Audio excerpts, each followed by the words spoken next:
All right, guys, 2025, definitely times have changed in the last couple of years. Prior to COVID, prices were definitely a lot different to how prices are now in this world.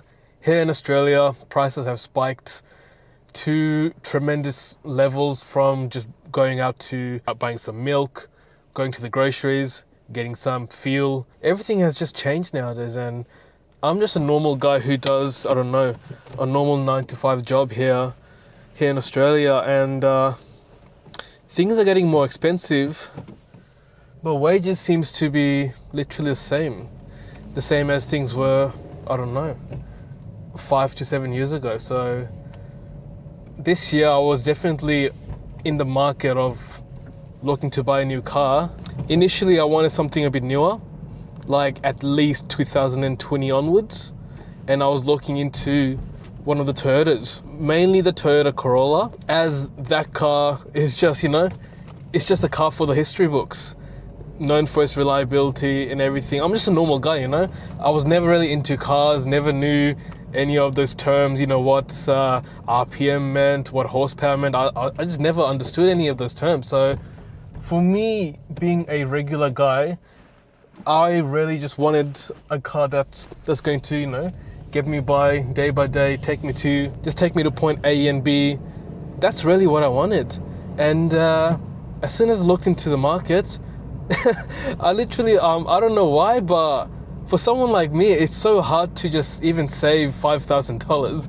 And I've been working full-time for 3 years now in construction, where, well, they say the money is decent. Throughout these 3 years, I've never actually successfully saved $5,000 and maintained it for 3 months or more. So that's just the world we live in now. And I can just tell you guys that I cannot afford a brand new car.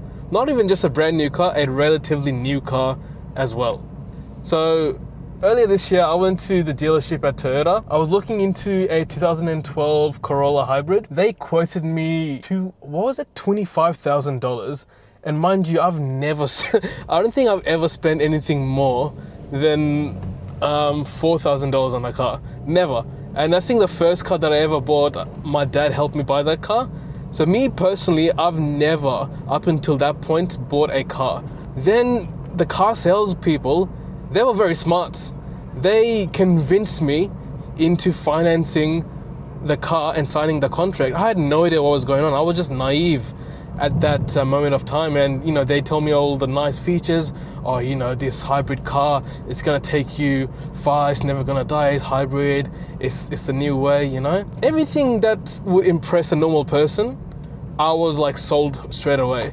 And then they were like, oh, you can finance the car and you're only going to pay $100 every week or something. And then they made it seem like it's nothing, They're like, oh, you're only gonna pay $70 to $100 in 1 week in 7 years. And I was like, oh damn, what the heck? That's nothing. And I'll be honest, I was sold. I was like, I would rather pay $50 to $100 every single week instead of paying $4,000 on a old car. Because my mind was working in a weird way earlier this year. To me, it seemed way more cheaper spending $50 to $100 every single week rather than paying a car for $4,000 straight up. I was like, wow, I'm not paying $4,000 because you know what it is? A normal person like you and me, unfortunately, we're not very smart. That's just the way it is, You need to go through experiences to actually be a bit more smarter. That's just how us humans work, especially when we're a bit younger. Me being dumb, I signed the contract, and then people around me just convinced me to pull out of the contract. And yeah, I was this close to signing a 7-year financing contract on a $25,000 car that would eventually end up being $50,000 by the end of 7 years. So at that moment when I had pulled out, I was like, yep, I am officially to a point where I cannot afford a new car. The way I see it is, you need to buy a car in full or pay a big amount of a deposit, at least 20 to 30%. That's how I know I was able to afford that car. Now I ended up looking into the market, and mind you, at that time, I had no idea how to drive manual, and this was literally 8 months ago. So I had no absolute idea how to drive manual transmission.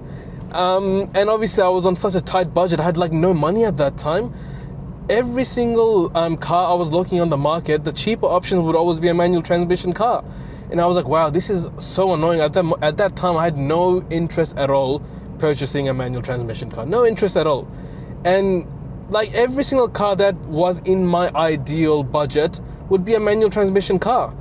And it came to a point where I was like, you know what? I've got no other choice but to learn manual. So I took one lesson with manual, and then I was like, yeah, this is hard, but you know what? It is what it is. So I found a car. I found a 2012 Toyota Yaris manual in the market for like $4,500. And I was like, yep, I'm just buying it. So I bought the car and I just winged it at that point. I just learned the car on the spot, and it took me like, 2 to 3 months to become decent at manual. But that's literally the situation that I was at, you know? But now reflecting back on my time with that Yaris, it might have been the absolute most important decision I've made this year. If I was to buy that 2020 Toyota Corolla for $25,000 for 7 years, interest added on, not only did that Yaris save me $20,000 in the long run, but insurance-wise, it was cheaper. Obviously, it was a smaller car. Fuel-wise, on my days, that Yaris was on something else. It was like, what? I was getting like 5.1 liters per 100 kilometers. I think for you American folks, it's like in 55, miles per gallon. It was so good on fuel. I was so proud of it, you know? And slowly I developed a huge appreciation of these older cars, these older reliable cars, especially the Toyota brand. After some time, unfortunately, that car was in an accident. Obviously, me just understanding the whole situation in a bigger picture, I was like, yeah, I cannot go and buy a new car and then put myself in trouble for the next 4 to 7 years.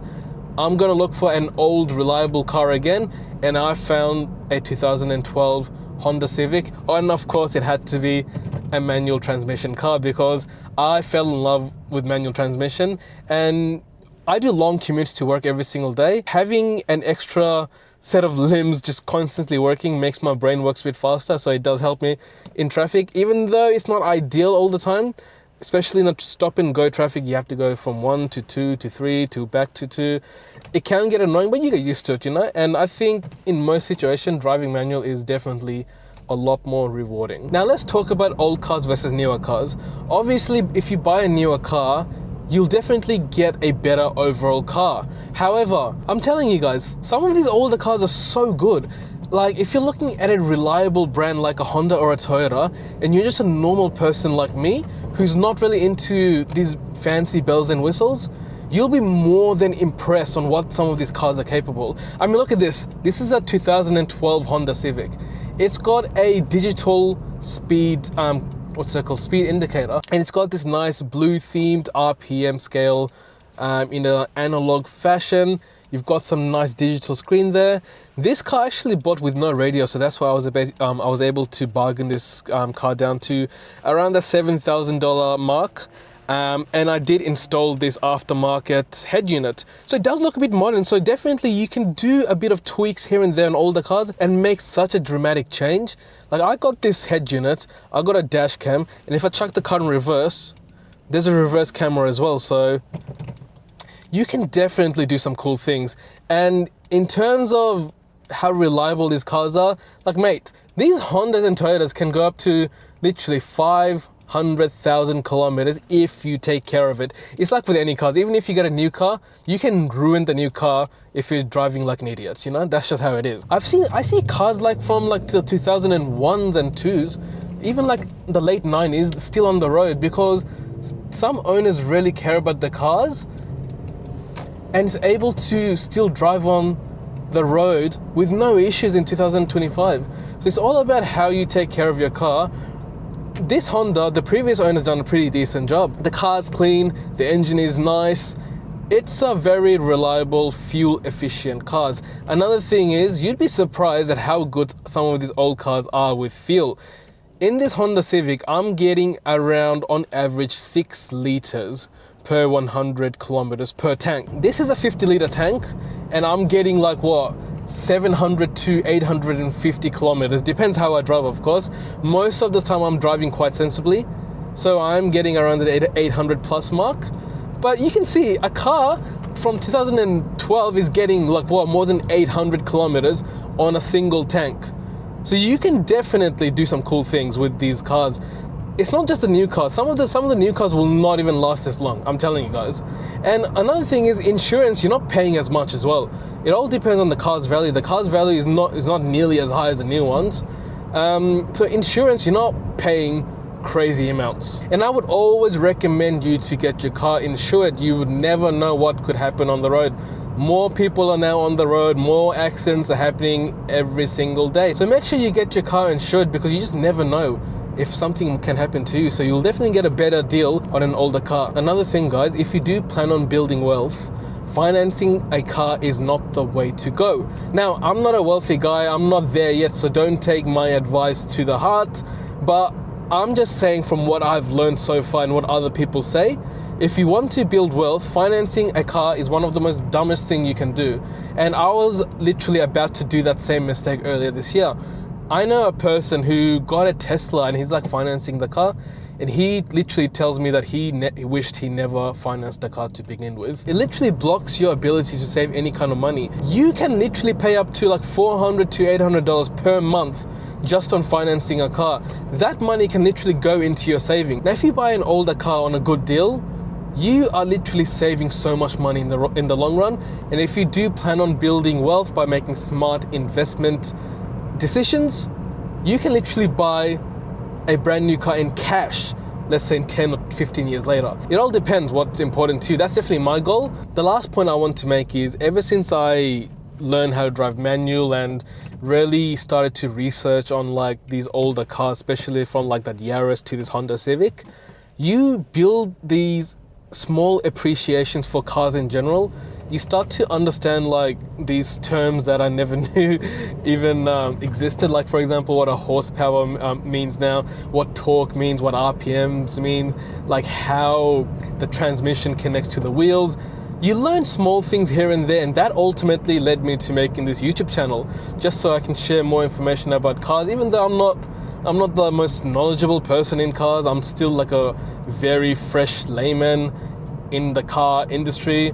But I'm sure, you know, as time goes on, I'll learn more and more and more. If you do choose to buy a new car, even if you do finance it or buy it in cash, there's no right and wrong answer to it. It all depends what's important to you. I'm just a normal common guy that I feel like most of the population can relate to. I literally had guys who drive performance vehicles like a BMW jump in this car as a passenger, and they had nothing but nice things to say about this car. So if you ever feel like you are in some sort of social dilemma where you need to impress other people by driving the latest and greatest, it really isn't the case. Trust me, guys.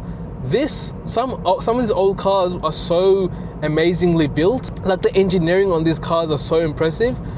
No one is going to think anything about you. That's just not with cars, it's with life in general. Do what you need to do. As long as you have a goal to reach, do what you need to do so it can take you to that end goal.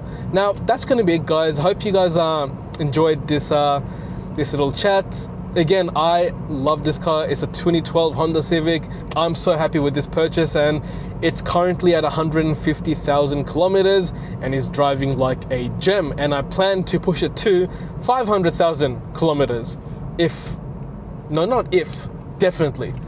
I'm gonna keep it well serviced every single time. Now, if you do want to stick around on this channel, subscribe, guys, please. It will definitely help the channel and keep me making videos like this, and hopefully giving more insight on a person like me to a person like you guys. So again, give me a huge like, comment down below what car you drive and what you think of this video and what video you want to see next. Thank you guys for watching. I'll see you guys in the next video. Peace out. Bye.